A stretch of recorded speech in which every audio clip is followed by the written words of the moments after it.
यार इतनी sexy look कैसे बनवाई रणवीर? क्योंकि रणवीर ने पहनी है एक शर्ट। अगर आपको भी सेक्सी दिखना, अगर आप ये चाहते हो कि हर लड़की कहे इतना सेक्सी आदमी है ये, तो फिर आपको शर्ट्स पहननी चाहिए। 9 shirt secrets to help you look sexier and smarter. मेरे भाई हर मर्द को आने चाहिए ये 9 secret. Secret number 1, don't spend that much money. लोगों को अक्सर ये लगता है कि यार अगर मुझे सेक्सी दिखना है ना, इसका मतलब ये है कि मुझे पैसों का बहुत खर्चा करना पड़ेगा, मुझे बहुत सारी कलर की शर्ट लेनी पड़ेगी ताकि लोगों को पता चले कि मैं अमीर हूं। पर दोस्त, अगर आपको सच में अमीर दिखना है तो आपको क्लासी दिखने पर फोकस डालना चाहिए। और उसी मेंटालिटी को साथ में लेकर मैंने ये 3 कोर टिप बनाए हैं शर्ट्स के लिए। आपके 3 कोर टिप है ये।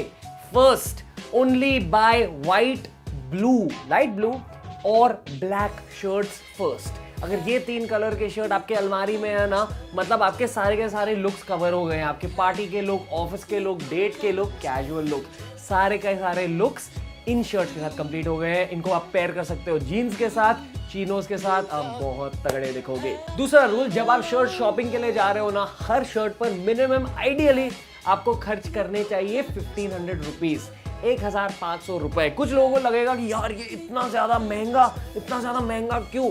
मेरे भाई कम शर्ट्स खरीदो, ठीक है? लोग अक्सर क्या करते हैं ना, 3000 रुपए ले लेते हैं और 10 शर्ट 300 रुपए के खरीद लेते हैं। मेरे भाई आपका वार्डरोब इस प्रकार अच्छा नहीं दिखेगा। लोग आपके पूरे स्टाइल को जज करते हैं क्लास से, आपके वैरायटी से नहीं, क्वालिटी ओवर क्वांटिटी। इसलिए कम शर्ट्स खरीदो, पर जो शर्ट्स आप खरीद रहे हो ना, वो आइडियली होने चाहिए 1500 रुपीज मिनिमम। अगर आपने इससे भी कम खर्चा किया, आपको याद रखना चाहिए कि उन शर्ट्स की क्वालिटी ना बिल्कुल उसकी कीमत जैसी होगी, थोड़ी सी कम। इसलिए go for quality over quantity. और रूल नंबर 3, अगर आपको एक वैरायटी वाली शर्ट चाहिए ना, आपको लाइक्रा मटेरियल की शर्ट ढूंढनी चाहिए। लाइक्रा होता है थोड़ा सा स्ट्रेची मटेरियल, बिल्कुल ऐसे। ये शर्ट कॉटन की शर्ट है। अगर आपका बजट अलाउ करता है तो कॉटन के शर्ट्स भी ले लो, पर अगर आपके पास कोई भी शर्ट्स नहीं है, ऐसे क्यों आप जी रहे हो, पर अगर आपके पास कोई भी शर्ट्स नहीं है तो आपके पहले शर्ट्स होने चाहिए लाइक्रा मटेरियल के। आइडियली लाइक्रा एक लॉन्ग लास्टिंग मटेरियल होता है। ये आप अनटक्ड और टक्ड भी पहन सकते हो, और ये कैजुअल ओकेजन और ऑफिस की ओकेजन पर भी आप पहन सकते हो। तो चलो, वो हो गया हमारे ground rule of shirts. Rule number 2, patterns. बहुत सारे बंदों को पैटर्न वाले शर्ट्स पहनने की आदत होती है। दोस्त, अगर आपको पैटर्न्स पहनने हैं, big patterns are no, small patterns are yes. ये होता है स्मॉल पैटर्न। ये देखो कितना स्टाइलिश, कितना क्लासी दिख रहा है, क्योंकि पैटर्न ना छोटा है, मिनिमल है। पर अगर आपने ऐसे पैटर्न पहन लिए, ऐसे पैटर्न, आप कैसे दिखोगे? आप खुद ही सोचो। Compare this with that. Patterns की बात की जाए तो पहला रूल है मिनिमल पैटर्न्स, बिल्कुल ऐसे। दूसरा रूल है आपके पूरे शर्ट के बॉडी पर वो सेम पैटर्न होना चाहिए। पर आपको एक और चीज याद रखनी चाहिए कि बहुत सारे लोगों को ना इन पैटर्न से थोड़ा डर लगता है। तो अगर आपको लगता है कि हाँ, इन प्रकार के इलैबोरेट पैटर्न्स आपकी स्टाइल को सूट नहीं करते, ऐसे डिटेल वाले पैटर्न्स आपको नहीं जमते, तो आप पोल्का डॉटेड पैटर्न के लिए जा सकते हो, पिन स्ट्राइप्स यानी कि पतले पतले स्ट्राइप वाले पैटर्न के लिए जा सकते हो। बट अबव ऑल आपको एक और रूल याद रखना है कि जब आप पैटर्न शर्ट पहन रहे हो तो आपके शर्ट में होने चाहिए केवल 2 कलर। पहला कलर है बेस कलर, जैसे यहाँ है व्हाइट और इसके ऊपर है ब्लैक कलर पैटर्न। और अगर आपको एक तीसरा कलर का पैटर्न पहनना है तो वो कोई शर्ट्स में ही अच्छा दिखता है। टू प्ले इट सेफ, अगर आपको सेफ गेम खेलनी है, केवल 2 कलर होने चाहिए आपके शर्ट के अंदर। तो एक और चीज याद रखनी चाहिए कि रूल याद आ गया। रूल है, अगर आपको पैटर्न्स की ये लुक जमती नहीं ना, तो एटलीस्ट ऐसे एक प्रकार के पैटर्न्स ट्राई करो, मोनोक्रोमैटिक। जैसे कि यहाँ व्हाइट बेस है और पैटर्न काले कलर का है। इसी प्रकार आप व्हाइट को कोई डार्क कलर के साथ कंबाइन करके पैटर्न की शर्ट पहन के बहुत ही स्टड जैसे लग सकते हो। इसलिए मेरे भाई, पैटर्न्स को पहनो, आप बहुत ज्यादा स्टड लगोगे। और इन छोटे छोटे पैटर्न्स की बदौलत ना आपकी बॉडी भी ज्यादा दिखती है। शर्ट पहनने का तीसरा रूल है क्लास ऑफ शर्ट्स। दोस्तों, अगर आपको शर्ट पहनकर क्लासी दिखना है ना, पहले तो आपको इस रीजन पर फोकस करना चाहिए। ये आपकी शर्ट के रीजन में नहीं आता है, पर ये आपकी शर्ट के रीजन में आता है। इसे कहते हैं कॉलर। जब अगली बार शॉपिंग के लिए जा रहे हो ना, तो बटन डाउन शर्ट ढूंढिए। बटन डाउन यानी कि यहाँ ना कॉलर पर एक छोटा सा बटन होता है, उस प्रकार की शर्ट को आपको प्रायोरिटी देनी चाहिए। क्यों? क्योंकि उसकी वजह से आपका कॉलर लगता है सीधा, तगड़ा, क्लासी। पर अगर आपको बटन डाउन शर्ट नहीं मिली तो स्टिफ कॉलर वाले शर्ट चुनिए। और मेरे भाई, अगर आपको स्टिफ कॉलर की शर्ट भी नहीं मिली तो फिर ये देखो, इसे कहते हैं कॉलर टेप। ये होता है डबल साइडेड टेप। ये मैंने ऐसे यहाँ चिपका दिया, कॉलर को लगा दिया, शीशे में देखता हूँ, लगा दिया, लगता हूँ ना मैं खिलासी। अगला क्लास वाला रूल है स्लीव रोल। देखो ये आपका आर्म स्लीव, आपको ऐसे ऐसे करके स्लीव नहीं रोल करना चाहिए, पर आपको bare bicep sleeve roll follow करना चाहिए। ये देखो, ये है आपका स्लीव, कफ को पकड़ लो, ठीक है, कफ को सीधा करके ऐसे कफ को खींचो, खींच लिया तो ये नीचे का है ना, इसे या तो ऐसे ही छोड़ दो या ऐसे ऊपर रोल करके जैम कर दो, होता है क्लासी स्लीव रोल। शर्ट को और क्लासी बनाने का चौथा रूल, इस्त्री करके फिर ही शर्ट पहनो मेरे भाई। अगर आपने क्रम्पल शर्ट पहन ली ना, आपका क्लास और आपका सेक्सीनेस दोनों। और फाइनल क्लास का रूल मेरे दोस्त है कि अगर आप फॉर्मल ओकेजन के लिए जा रहे हो, आपकी शर्ट में ना यहाँ कोई पॉकेट नहीं होना चाहिए और यहाँ कोई जिपर नहीं होना चाहिए। वो होते हैं कैजुअल शर्ट्स, फॉर्मल ओकेजन्स के लिए प्लेन ऐसी शर्ट पहन लो। अगला रूल है बहुत ही सिंपल, हो सके ना तो हर दम अपने स्लीव्स ऊपर रोल कर लो। क्यों? क्योंकि ये हर ओकेजन में ऐसी लुक एक्सेप्टेड होती है, ऑफिस में भी एक्सेप्टेड होती है, पार्टी में तो आपको रोल अप करना ही चाहिए।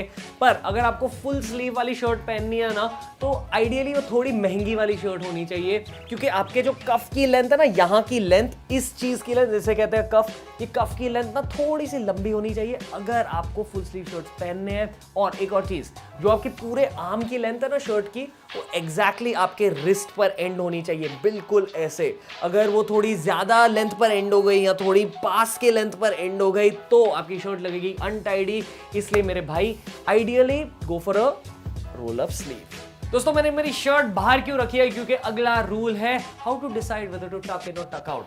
ये शर्ट देख लो, यहां ना इस शर्ट का बॉर्डर है वी शेप्ड, तो जब भी ऐसी शर्ट है ना, इस शर्ट को आप रख सकते हो अनटक्ड ऐसे, या आप ऐसे भी टक इन कर सकते हो। पर कुछ ऐसे भी शर्ट्स होती हैं जहां उनका बेस है, उनका बॉर्डर स्ट्रेट होता है, तो अगर ऐसे स्ट्रेट प्रकार का बॉर्डर है, उन शर्ट्स को आपको सिर्फ टक इन करके पहनना चाहिए मेरे भाई। अगला रूल है लेयरिंग। विंटर के टाइम अगर आपको अपनी शर्ट लेयर करनी है टी शर्ट के साथ, वो टी शर्ट केवल व्हाइट या ब्लैक होनी चाहिए। अगर आपको विंटर ड्रेसिंग के बारे में और जानना है तो मेरे भाई समर में विंटर ड्रेसिंग का वीडियो आप देख सकते हो अगर चाहिए तो। अगर आप लेयरिंग कर रहे हो मेरे भाई, तो आप अनटक्ड शर्ट के साथ अंदर टी शर्ट नहीं पहन सकते हो, वो होती है एक स्टाइल मिस्टेक। और अगर आपको ऐसी जैकेट लुक मेंटेन करनी है शर्ट के साथ, आप वो भी कर सकते हो, पर आपके स्लीव्स रोल्ड अप होने चाहिए और आपकी अंदर की शर्ट केवल व्हाइट या ब्लैक होनी चाहिए। दोस्तों शर्ट फैशन का अगला वैज्ञानिक साइंटिफिक रूल है, 3 कैटेगरी के शर्ट्स होते हैं। पहला कैटेगरी है फॉर्मल शर्ट्स। इस प्रकार की शर्ट ना आप केवल ऑफिस में पहन सकते हो या एकदम ज्यादा फॉर्मल इवेंट में पहन सकते हो। यहाँ कौन से कलर्स मौजूद होते हैं? White, light blue, light pink, कभी कभी वेरी लाइट ग्रे। इस प्रकार के शर्ट होते हैं फॉर्मल। ज्यादातर ऑफिसेज में ये शर्ट्स एक्सेप्टेड होते हैं और कोई कोई ऑफिसेज में सेमी फॉर्मल कैटेगरी भी एक्सेप्टेड होती है। सेमी फॉर्मल कैटेगरी में आते हैं polka dots, pin stripes, dark toned shirts, कभी कभी लिनन मटेरियल से बने हुए शर्ट्स। दोस्तों अगर आपको लिनन साइंस के बारे में जानना है, वो होता है एक समर का मटेरियल। गर्मी के मौसम में ना वो प्रकार का मटेरियल आइडियल होता है शर्ट्स के लिए, उस पर भी वीडियो बनाया है, वो देख लीजिए। पर एक और चीज याद रखिए कि इस प्रकार के शर्ट्स ना कोई कोई ऑफिसेज में एक्सेप्टेड नहीं होते हैं। जो एकदम फॉर्मल वाले ऑफिसेज होते हैं ना, वहां अगर आप ये पहनोगे तो लोग आपको पागल मानेंगे। और एक और चीज, आप इन प्रकार की शर्ट्स पार्टीज में पहन सकते हो, वहां बहुत ज्यादा स्टड जैसे लगोगे। पर फाइनली तीसरे कैटेगरी के बारे में बात करते हैं, एकदम कैजुअल शर्ट्स। जैसे कि ये एकदम कैजुअल है, ये सेमी फॉर्मल भी नहीं है, ठीक है। ये एकदम कैजुअल शर्ट्स ना आप केवल पार्टीज में पहन सकते हो और डेट के लिए पहन सकते हो। ऐसी प्रकार की शर्ट्स जहाँ पैटर्न्स इलैबोरेट होते हैं या आपके कलर्स एकदम झटाक फटाक होते हैं ना, उसे कहते हैं कैजुअल शर्ट्स। इस प्रकार की शर्ट आप पार्टीज में भी पहन सकते हो, पर ऑफिस में हरगिज नहीं। अगला दोस्तों फिर से हम लेंथ के बारे में बात कर रहे हैं। एक शर्ट की अगर लेंथ जज करनी है आपको, आप कैसे जज करेंगे? ये देखो, स्लीव रोल आउट कीजिए बिल्कुल ऐसे, और यहाँ की लेंथ और यहाँ की लेंथ ना आप देखिए, आप मैच करने की कोशिश कीजिए। अगर ये लेंथ मैच हो रही है, इसका मतलब है कि ऐसी शर्ट आप अनटक्ड पहन सकते हो। पर अगर ये ना बहुत ज्यादा नीचे है, तो फिर आपको टक इन करनी चाहिए अपनी शर्ट और स्लीव्स रोल अप करनी चाहिए। और फाइनल रूल है कॉम्बिनेशंस के बारे में। दोस्तों अगर आपको शर्ट्स को शॉर्ट्स के साथ पेयर करना है, आप कर सकते हो, पर उसके साथ साथ आपको फ्लिप फ्लॉप्स या स्नीकर्स पहनने चाहिए। और कलर ऑब्वियसली आपका थोड़ा बहुत मैच होना चाहिए, आपके शर्ट और शॉर्ट्स का कलर। और आई बात लंबी पैंट्स की, सेफ ऑप्शन होती है जीन्स या ब्लैक पैंट्स या डार्क ग्रे पैंट्स। पर अगर आपको सच में कलर कॉम्बिनेशंस के बारे में जानना है मेरे भाई, तो उस पर भी वीडियो बनाया है। ये सारे के सारे वीडियो जो मैं कह रहा हूं ना, ये बनाया, वो बनाया, ये बनाया, सारे लिंक किए गए हैं डिस्क्रिप्शन बॉक्स में। और मेरे दोस्त एक और चीज याद रखिए, अगर आपको एकदम कलर्ड पैंट्स पहननी है तो वो ज्यादा लोग पहनते नहीं, पर अगर आपको पहननी है तो आपको कलर कॉम्बिनेशन के रूल फॉलो करने चाहिए। आई बात शूज की, शूज ना शर्ट के साथ आप या तो लोफर पहन सकते हो बिल्कुल ऐसे, या आप फॉर्मल शूज पहन सकते हो। दोनों लोफर्स और फॉर्मल शूज पर भी हम वीडियोस बनाएंगे स्लोली। तब तक आप हमारी फैशन प्लेलिस्ट देख लीजिए। फैशन प्लेलिस्ट पर बहुत सारे मेंस स्टाइल, मेंस फैशन के टॉपिक्स कवर किए गए हैं। ये गोलू बटन प्रेस करके हमारे चैनल को सब्सक्राइब कीजिए। और until next time guys, from Ranveer and the team,